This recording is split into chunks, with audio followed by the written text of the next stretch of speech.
बिस्मिल्लाहिर्रहमानिर्रहीम। अस्सलाम वालेकुम नाज़रीन, आप यूट्यूब चैनल देख रहे हैं। मैं इमरान खान हूँ। ईद का पहला दिन है, आप सबको बहुत ईद मुबारक। पाकिस्तान में हामिद मीर साहब ने एक इशू उठा दिया है और उसके कुछ हिस्से बिल्कुल ठीक हैं जो वो बात कर रहे हैं, कुछ के बारे में मैं नहीं जानता। और ये जो 2 मीटिंग्स हुई थी सहाफ़ियों के साथ जनरल रिटायर कमर जावेद बाजवा की, इन मीटिंग्स के अंदर मैं मौजूद था और ये 2021 की बात है। 2022 में रजीम चेंज ऑपरेशन हुआ, लेकिन ये 2021 की बात है। कुछ चीज़ें हमें बहुत अजीब लगी थी और हुआ ये था कि जनरल बाजवा ने बुलवाया था सहाफ़ियों को मुलाकात के लिए। एक मरतबा ये मुलाकात GHQ में हुई थी और एक मरतबा ये मुलाकात आप पारा में हुई थी, ISI के हेडक्वार्टर में।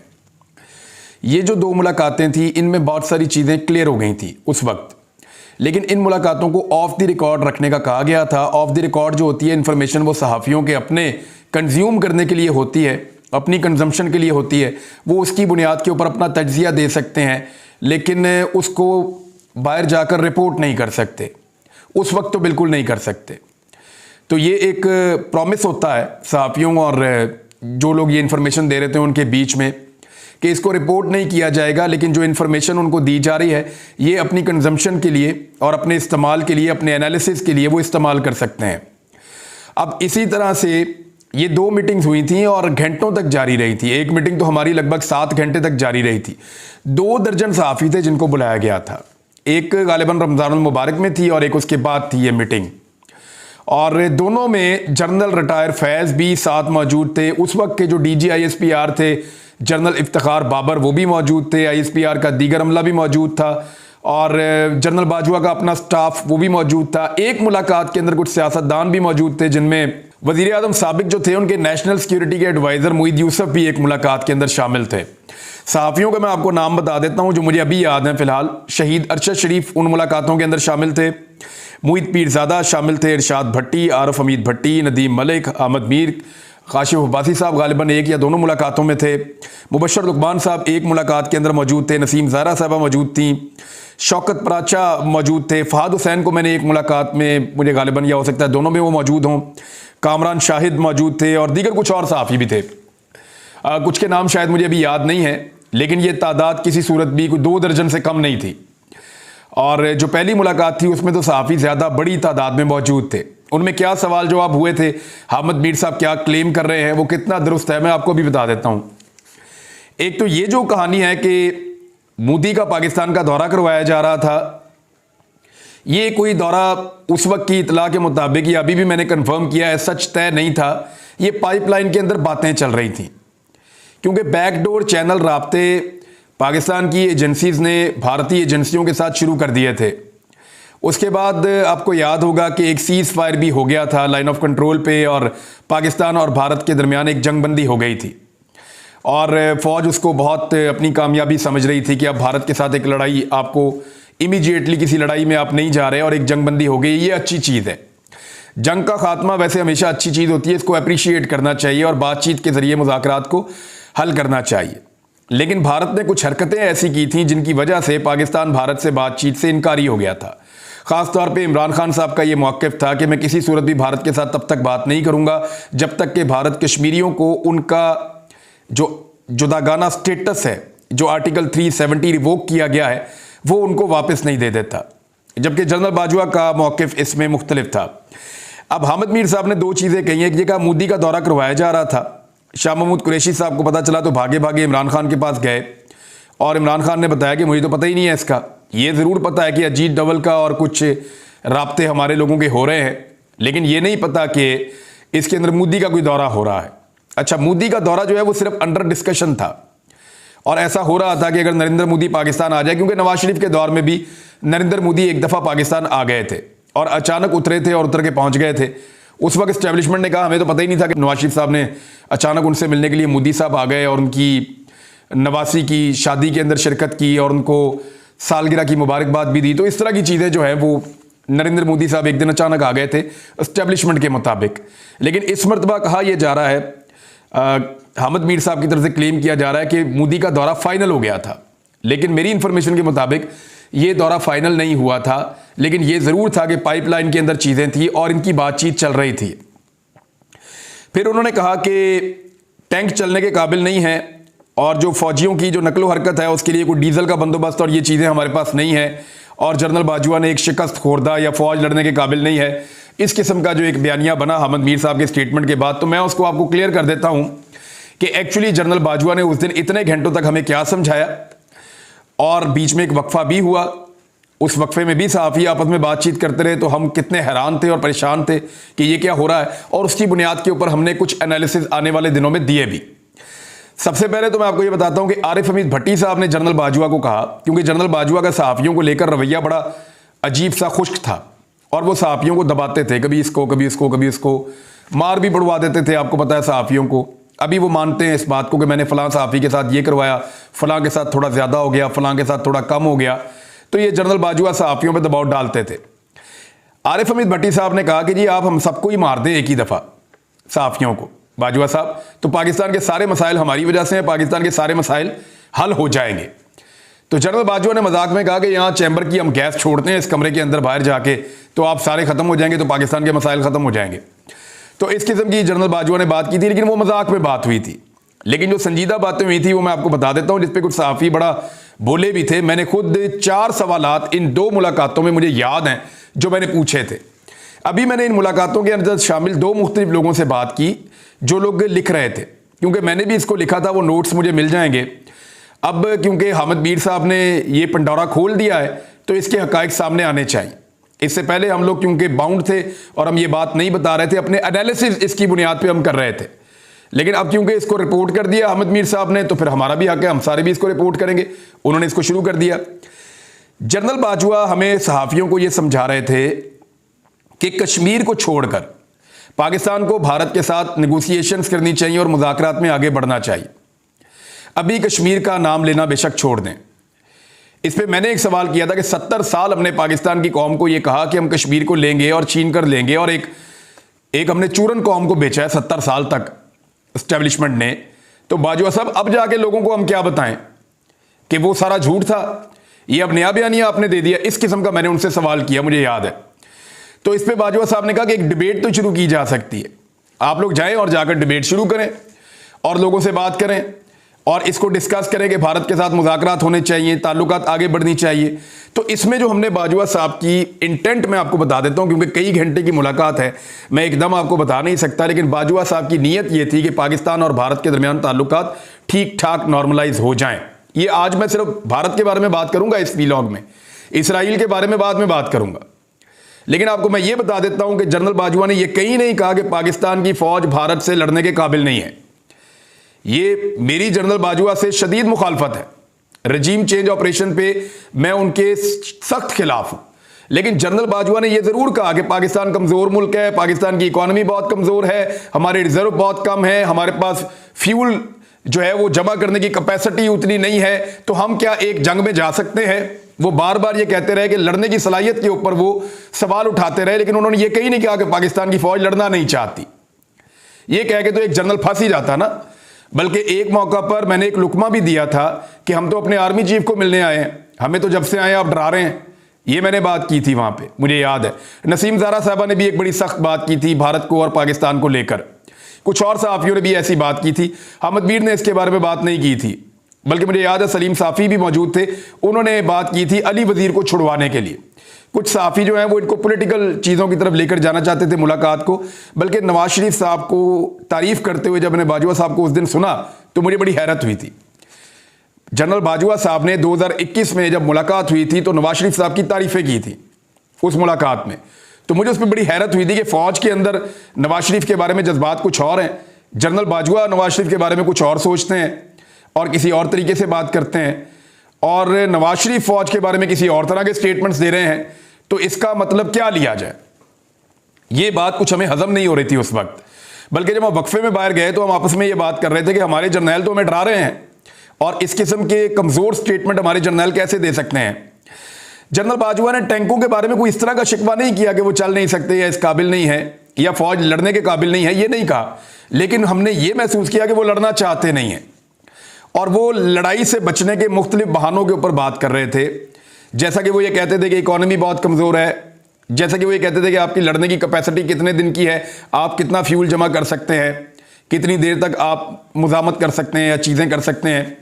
और जनरल साहब अमन की ख्वाहिश के ऊपर बहुत ज़ोर दे रहे थे ये बातें सियासतदानों के मुंह से तो अच्छी लगती हैं, लेकिन पाकिस्तान के आर्मी चीफ के मुंह से हमें बहुत अजीब लग रही थी कि वो हमें लड़ाई से हटाकर अमन की, मुज़ाकरात की और मईशत की, सियासत की, इस्तेहकाम की, फॉरेन पॉलिसी की, इसकी ब्रीफिंग हमें पाकिस्तान का आर्मी चीफ दे रहा था। बजाय ये बताने के कि लड़ना कैसे है, कश्मीर को कैसे फतह करना है, इसके बारे में हमें हमारे आर्मी चीफ ने उस वक्त कुछ नहीं बताया। बहरहाल एक मैंने ये सवाल किया था, एक तहरीक लब्बैक के बारे में बात हुई थी, आपको अगले वीलॉग में बताऊंगा। फिर एक और बात, एयर स्पेस जो अमेरिका को दिया जाता है उसके बारे में मैंने पूछा था जनरल बाजवा से, उसके बारे में बताऊंगा। कुछ और सहाफ़ियों ने बड़े इंपॉर्टेंट क्वेश्चंस किए थे, उसके बारे में बताऊंगा। एक जो बड़ी मीटिंग थी उसमें हमारे कुछ सहाफ़ी बिल्कुल बोले ही नहीं, उन्होंने बात ही नहीं की। लेकिन एक चीज़ मैं आपको बता देता हूं कि मैंने ये चीज़ें 2021 में रिपोर्ट नहीं की थी, लेकिन अपने एक एनालिसिस में बताई थी, क्योंकि हमें जो कुछ बताया गया था वो हमारी कंजम्पशन के लिए था।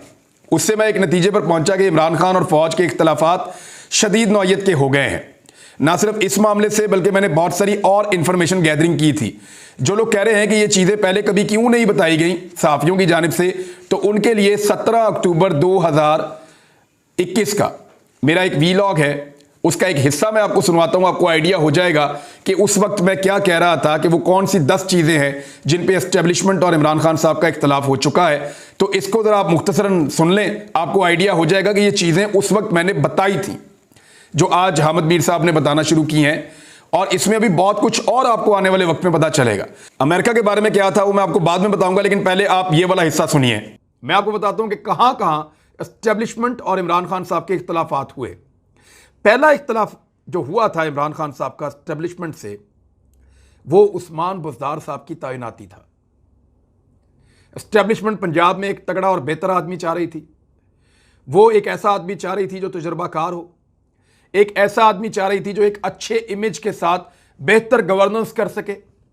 लेकिन इमरान खान साहब ने एस्टेब्लिशमेंट की एक नहीं मानी। अच्छा, इस मामले में मेरा मौक़िफ़ एस्टेब्लिशमेंट के साथ है। मुझे लगता है कि पाकिस्तान तहरीक-ए-इंसाफ या सूबा पंजाब उस्मान बुज़दार से बेहतर वज़ीर आला डिज़र्व करता था। इस सूबे को इससे अच्छा वज़ीर आला मिलना चाहिए था, क्योंकि इस सूबे ने बड़े अरसे के बाद एक नई पॉलिटिकल पार्टी को मौका दिया है। PMLN के बाद वो PTI को लेकर आया ये सूबा, और बड़ी मुश्किलों से यहां तक उनको अक्सरियत मिली, और बड़ी मुश्किलों से उन्होंने ये हुकूमत बनाई थी, आज़ाद लोगों को मिला के, काफ लीग को मिला के। तो इधर एक बेहतर वज़ीर आला इस सूबे को मिलना चाहिए था पहले दिन से, मुझे भी ये लगता है। लेकिन इमरान खान साहब डटे रहे एस्टेब्लिशमेंट के खिलाफ। उन्होंने एस्टेब्लिशमेंट की ये बात नहीं मानी, हत्ता कि हम लोगों की भी नहीं मानी। हो सकता है कि 5 साल गुजरने के बाद हम ये मान जाएं कि इमरान खान साहब ठीक थे, या हो सकता है इमरान खान साहब ये कहें कि ये फैसला उनका गलत था और उसकी वजह से इस इलेक्शन में उनकी दुर्गत बनी है। कुछ भी हो सकता है, बाद में देखेंगे। लेकिन इख्तलाफ नंबर 1 ये था। दूसरा इख्तलाफ, नवाज शरीफ साहब को बाहर भेजने का मामला। इस पे इमरान खान साहब डट गए थे एस्टेब्लिशमेंट के खिलाफ, और नवाज शरीफ साहब एक डील के नतीजे में पाकिस्तान से बाहर निकल गए। इमरान खान साहब नहीं चाहते थे कि नवाज शरीफ साहब बाहर जाए, लेकिन मियां नवाज शरीफ साहब बाहर चले गए। उन्होंने खबरदार किया इमरान खान साहब ने फाइनली, और अपने साथियों को भी यह कहा था कि ठीक है फिर जैसे आप लोग कहते हैं, लेकिन याद रखिएगा ये आदमी आपको चीट करेगा, और ये वही करेगा जो इससे तवक्को की जा सकती है। मेरी बात याद रखिएगा। और इमरान खान साहब की बात बाद में सच साबित हुई। भेजने वाले या सिफारिश करने वाले पछताए। बहरहाल नवाज शरीफ साहब के मामले पे उनको बाहर भेजने पे दूसरा इख्तलाफ था। तीसरा इख्तलाफ, इमरान खान साहब ने अपनी बात मनवा ली। उन्होंने मरियम नवाज को बाहर नहीं जाने दिया। उन्होंने कहा इस तरह सजा याफ्ता मुजरिम मैं छोड़ता रहूं और पाकिस्तान से बाहर भेजता रहूं तो ये किस किस्म का बनाना रिपब्लिक बन जाएगा पाकिस्तान। तीसरा इख्तलाफ जो है वो इसराइल के मामले पर पाकिस्तान के अंदर एक ऐसी सोच पैदा की जा रही थी जिसमें हमारे दोस्त अरब ममालिक भी थे जो इसराइल को तस्लीम कर चुके हैं कि पाकिस्तान इसराइल के बारे में अपनी पॉलिसी को बतदरीज तब्दील करना शुरू करे। यहां पाकिस्तान में एस्टेब्लिशमेंट में, मीडिया के कुछ हलकों में, सिविल सोसाइटी में और डिफरेंट पॉलिटिकल पार्टीज के अंदर जो है वो पेनिट्रेट कर रही थी ये सोच। उस वक्त इमरान खान साहब ने यहां भी मुखालफत की। उन्होंने कहा जी मैं इसराइल को कभी तस्लीम नहीं करूंगा, मैं अपने अल्लाह को क्या जवाब दूंगा। और इतना क्लैरिटी के साथ आए कि ये बाब ही उन्होंने बंद कर दिया हमेशा के लिए। एक और इख्तलाफ, कश्मीर के मामले पर भारत से बातचीत से साफ इनकार। इस वक्त इनकार भारत ने नहीं किया हुआ। ये लोग आपको गुमराह करते हैं कि इमरान खान साहब फोन करते हैं तो मोदी उठाता नहीं है, नहीं। हमारी लड़ाई उनसे शुरू हुई 5 अगस्त 2019 को। फरवरी में हमने उनको मारा था, उनके तैयारे गिराए थे। 5 अगस्त 2019 को इमरान खान साहब ने अनाउंस किया था कि अब भारत के साथ कभी बात नहीं होगी जब तक कि वो ये 5 अगस्त के इकदाम को वापस नहीं लेता। और वो आज तक इस मामले में डटे हुए हैं। हालांकि ये राय हमवार करने की एस्टेब्लिशमेंट की जानिब से कोशिश की गई, इवन बहुत सारे हलकों में ये कहा भी गया कि कोई रास्ता बनाए इंडिया के साथ, वैसे हालात को नॉर्मलाइज किया जाए, लेकिन इमरान खान साहब इस पे नहीं माने, वो इस पे डटे रहे। ये भी इख्तलाफ है, जो लोग कहते हैं वो कठपुतली है। छठा इख्तलाफ सऊदी अरब के बारे में, जो जबान इस्तेमाल की शाह महमूद कुरैशी साहब ने, या इमरान खान साहब जितना स्ट्रेट रहे उससे भी इस्टेब्लिशमेंट नहीं चाहती थी कि ये ऐसा करे, और उसका कुछ नुकसान भी वक्ती तौर पे पाकिस्तान को हुआ था। जब शाह साहब ने यह कहा था कि सऊदी अरब बात नहीं मानता तो हम मुसलमान मुल्कों को मिलाकर एक अलग ब्लॉक बना लेंगे, और जो कुछ भी वहां हो रहा है OIC में, उसके बाद हमें एक अलग ब्लॉक मुसलमानों का हम ख्याल लोगों का बनाना पड़ेगा, उससे सऊदी अरब को बहुत तकलीफ हुई थी। तो इस पर भी एस्टेब्लिशमेंट से इमरान खान साहब का एक इख्तलाफ था। शहबाज शरीफ को जो फैसले 4-4, 6-6 महीने में नहीं होते, वो एक दिन में लाहौर हाई कोर्ट से हुए, और शहबाज शरीफ को निकालने की पूरी तैयारी कर ली गई रातों रात। यह सोच के कि इमरान खान पाकिस्तान से बाहर है, उसको पता ही नहीं चलेगा, मैनेज हो गया सब कुछ, रातों रात शहबाज शरीफ साहब निकल जाएंगे। लेकिन उन्हें पता चल गया, उन्होंने वार्न किया, शेख रशीद साहब एक्टिव हुए, और शहबाज शरीफ साहब को कानून के मुताबिक पाकिस्तान में रोक लिया गया।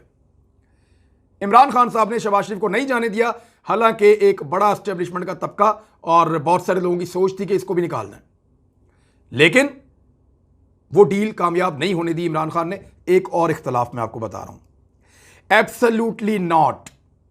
एस्टेब्लिशमेंट में कुछ लोग ये समझते हैं कि इमरान खान साहब ने ये जल्दी कह दिया, इसकी जरूरत नहीं थी, ये कहना नहीं चाहिए था, अमेरिका को नेगोशिएशंस के अंदर आने देना चाहिए था। आपको जो बाइडेन फोन करता, आप उससे बातें करते, आपको उनके लोग फोन करते, आप उनसे बातें करते, आप उनको एंगेज करते, उनके साथ मामलात को लटकाते, कुछ अपनी सुनाते, कुछ उनकी सुनते, और बाद में आप कहते हैं हमारी ये मजबूरियां हैं, हम आपको अड्डे नहीं दे सकते, या ये दे सकते, ये नहीं दे सकते। लेकिन इमरान खान साहब ने जो क्लैरिटी के साथ पहले दिन कह दिया, एब्सोल्युटली नॉट, वो अमेरिका में तो पसंद नहीं किया गया, यहां पर भी एक फड्डा है उस मामले के ऊपर, लेकिन फिर भी ये इकट्ठे चलते रहे। इकॉनमी के मामलात के ऊपर कुछ इख्तलाफात रहे, मगर एस्टेब्लिशमेंट उसके लिए ज्यादा बड़ा जिम्मेदार इसहाक डार को समझती है। और मैं आपको जिम्मेदारी से कह रहा हूं कि एस्टेब्लिशमेंट के जो करता धरता तगड़े लोग हैं, वो ये समझते हैं कि इसहाक डार जिस जाल बिछा के गए पाकिस्तान के लिए, वो तो शुक्र करते होंगे कि दोबारा उनकी हुकूमत नहीं आई, और उनको पता था कि PTI की हुकूमत आ जाएगी, तो वो माइंस बिछा कर गए थे, बम लगा कर गए थे, जो टाइम के साथ साथ पट रहे हैं।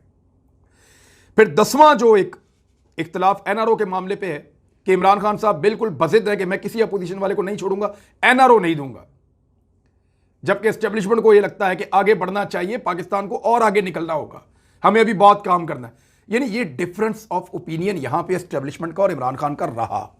ये मैंने आपको सिर्फ 10 मिसालें दी हैं, ये बड़ी मिसालें हैं, मैं आपको 10 मिसालें और दे सकता हूं जहां इमरान खान साहब ने एस्टेब्लिशमेंट के साथ टक्कर ली है, या उनकी सोच के साथ टक्कर ली है। लड़ाई तो नहीं की, लेकिन उनकी सोच के साथ टक्कर ली है कि नहीं ये कर लेते हैं, ये बेहतर है। तो नादरीन, इसको आपने सुन लिया, वीलॉग लंबा हो जाएगा, अगले वीलॉग में बाकी चीजें बताता हूं। अब तक के लिए इतने, अपना ख्याल रखिएगा, अपने इस चैनल का भी। अल्लाह हाफिज।